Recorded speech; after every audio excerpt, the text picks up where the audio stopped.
forming 120 members. This is as folks begin to file into the rotunda. Again, the big change today. First time since Ronald Reagan in 1985 that we're going to watch an inauguration play out indoors because of the weather. It's kind of interesting. Ronald Reagan had the warmest inauguration and the coldest inauguration, Martha. Yeah, in fact, I was there in 1985, and it was just the night before when they announced that it would move inside. As you can imagine, kind of complete chaos for that time. And yet there was a dignity to that inside that Capitol Rotunda. It's kind of like what we're seeing now, too. There were several people out on the streets yesterday who I talked to who had been invited. They were going to be on the reviewing side, just walking around yesterday and talking to people with their Trump hats on. It was very much a throwback, and yet it felt very, very different. Obviously, 4 years ago, he lost. This time he won.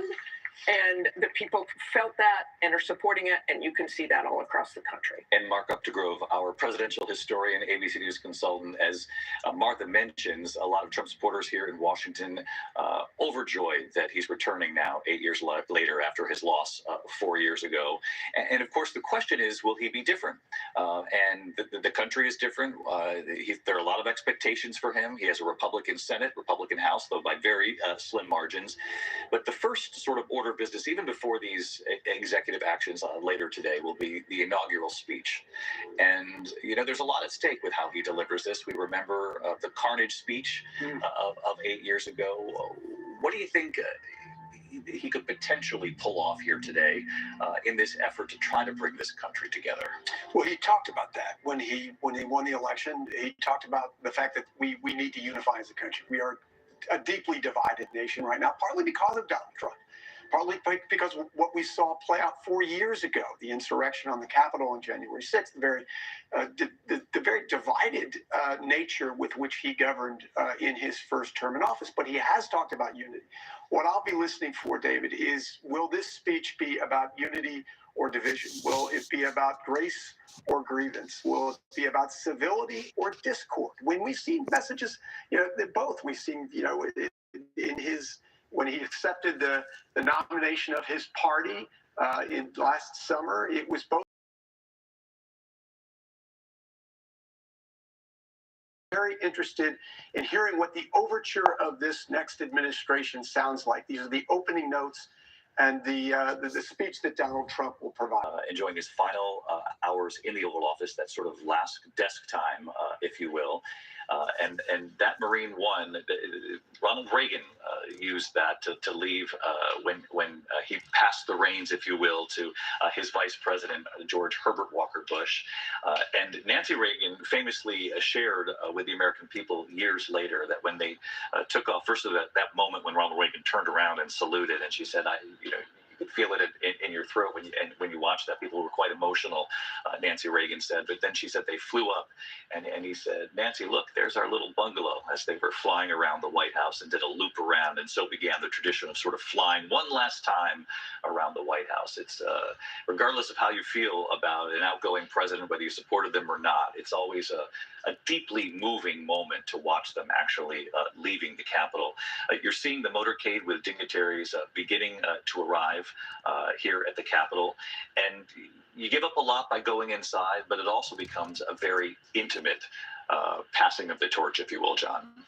Yeah, and can you imagine being the person that had to cull down the invite list? There's about 800 people that can fit inside that rotunda.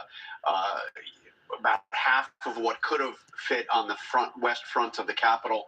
But it's going to be an astounding collection of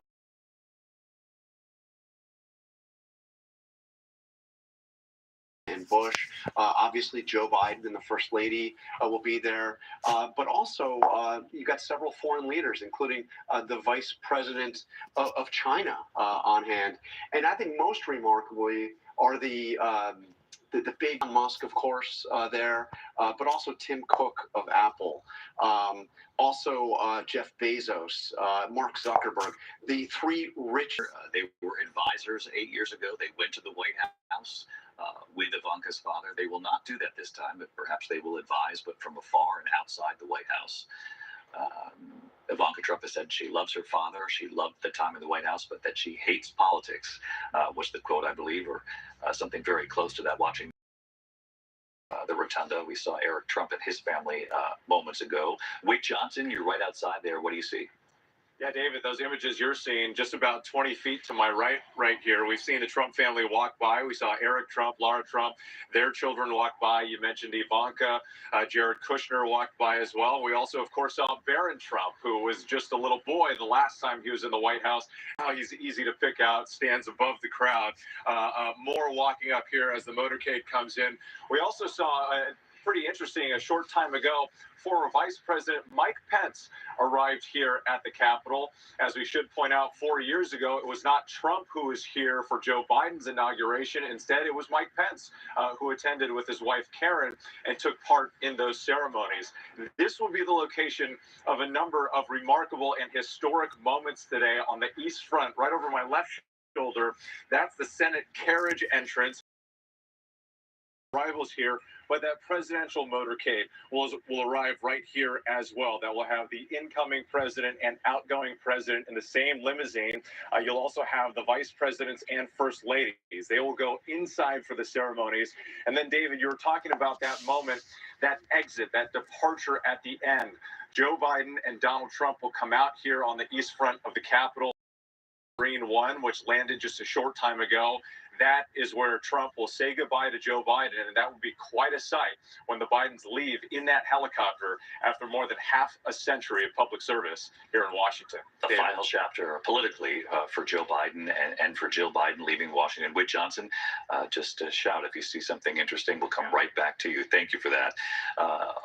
We had a bit of a test run, if you will, last week with Jimmy Carter's funeral and that beautiful service at the National Cathedral where we saw Mike Pence interact with Donald Trump really for the first time publicly. They shook hands. It was a brief moment that appeared to be somewhat warm, somewhat cordial.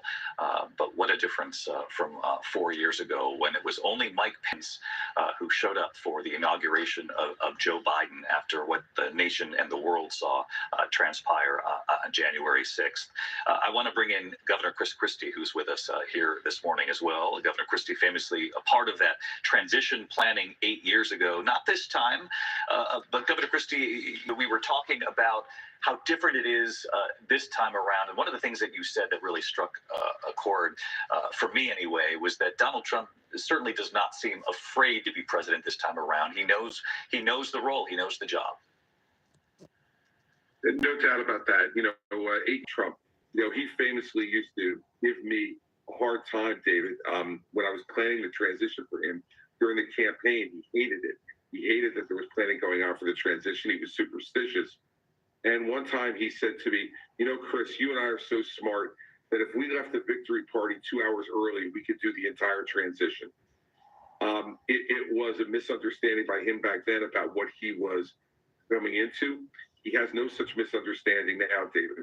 And I think that augurs well for the country in these first few weeks of the administration, that he is both personally better prepared and that his team is better prepared than it was 8 years ago, because he's permitted them to be better prepared. Yeah, really fascinating insight there. Governor Christie hasn't always seen eye to eye with Donald Trump. Donald Trump hasn't seen eye to eye with Governor Christie as well. They've been public about that. But the governor saying this time around could be, in fact, very different because Donald Trump knows the job. He has a team around him that he trusts.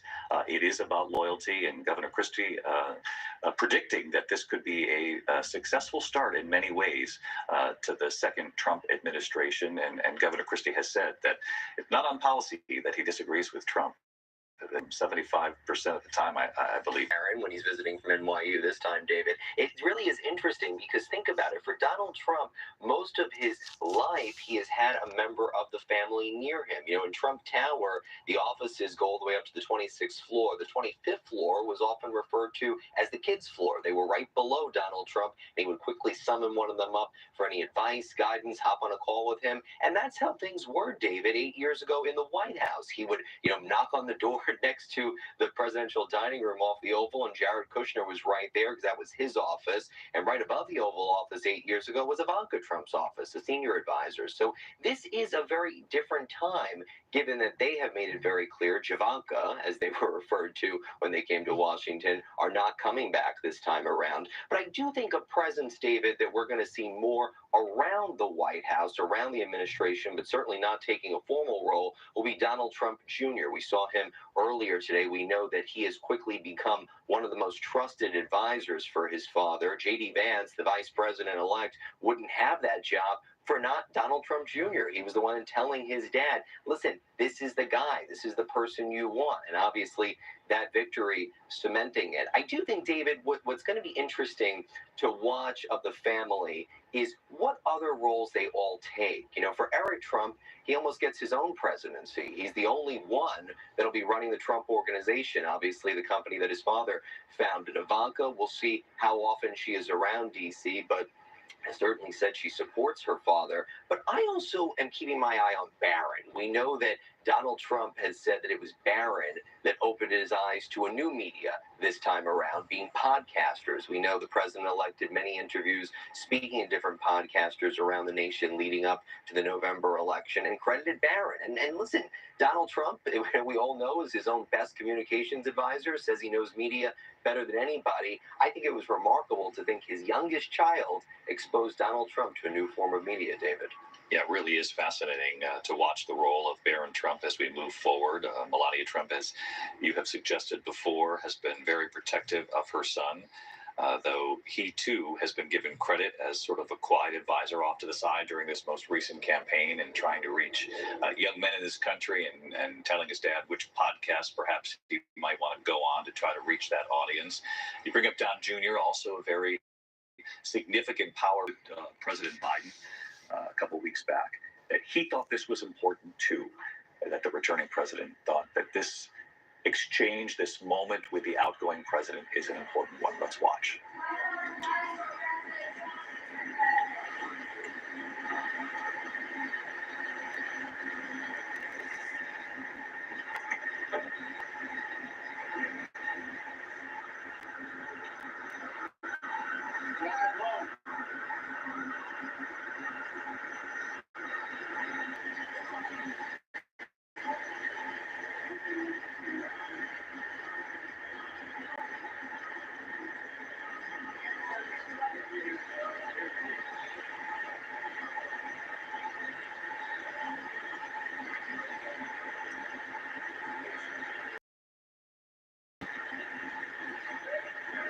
Extraordinary moment to watch the 46th president, Joe Biden, greet the 45th and now the 47th president. We haven't seen this since Grover Cleveland, a president returning to the White House, separated by one term. The first ladies behind them.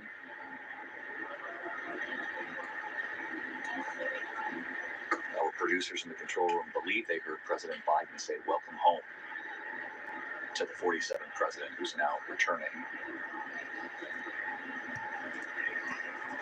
And this is really the cornerstone of democracy in this country. This moment right here that you just witnessed, this peaceful transfer of power, was something so many people were so upset about, and rightly so, 4 years ago, watching what played out at the Capitol.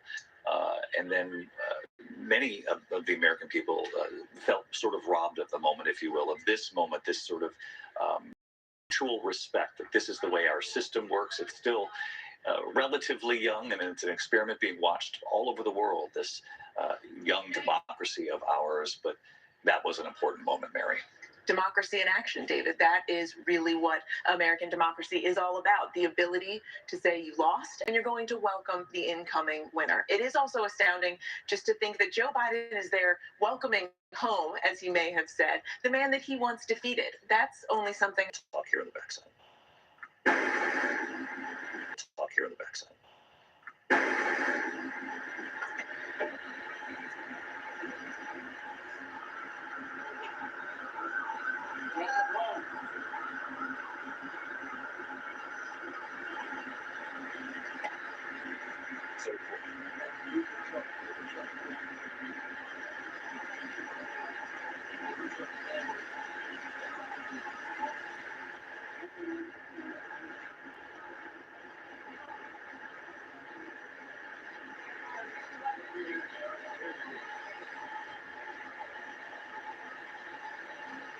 was, in fact, a welcome home from Joe Biden.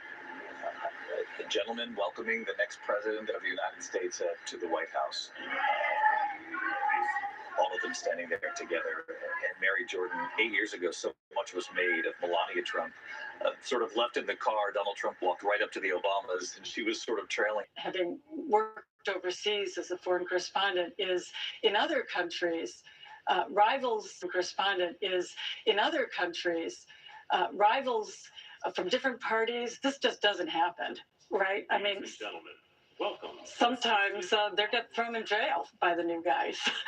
Sometimes they're just erased. The idea that they're sharing those house is being watched literally all around the world. It is very uniquely American what's happening here. I know everyone wants in on this particular moment that, again, we didn't see 4 years ago, that has now returned to American politics and to this democracy here in the U.S. So we'll revisit that image right after break, and also any reporting from what's playing out inside the White House, of course, to be the fly on the wall there with the Bidens and the Trumps today. We'll be right back after this short break with what we learn about the conversation playing out inside the White House. Of course, Kamala Harris there as well with incoming Vice President J.D. Vance. We're back in a moment.